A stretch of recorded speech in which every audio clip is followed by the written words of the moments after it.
আসসালামু আলাইকুম guys, welcome to my channel. আজকে নতুন একটি ব্লগ নিয়ে আপনাদের সামনে হাজির হয়েছি।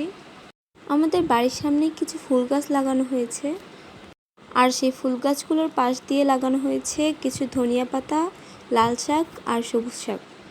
এইগুলোই আজকে আম্মু তুলে রান্না করেছিল, আর সেটাই আপনাদের সাথে আজকে শেয়ার করব।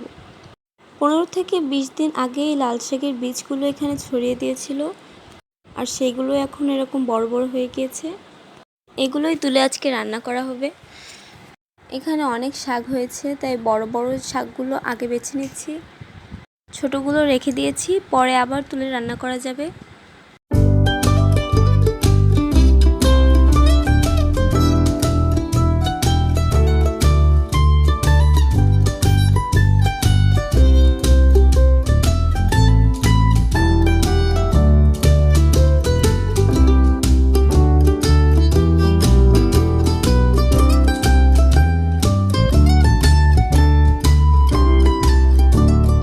আমাদের শাক তোলা কমপ্লিট, এখন এইগুলো রান্না করা হবে।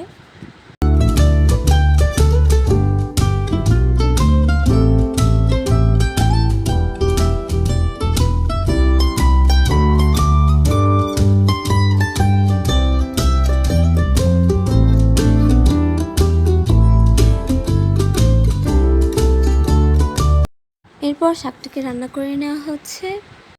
এই শাক দিয়ে আজকে আমরা সেহরি করব। শাকটা কিন্তু খেতে দারুণ হয়েছিল। তো আজকের ভিডিও এই পর্যন্তই। সবাই ভালো থাকবেন, সুস্থ থাকবেন। আল্লাহ হাফেজ।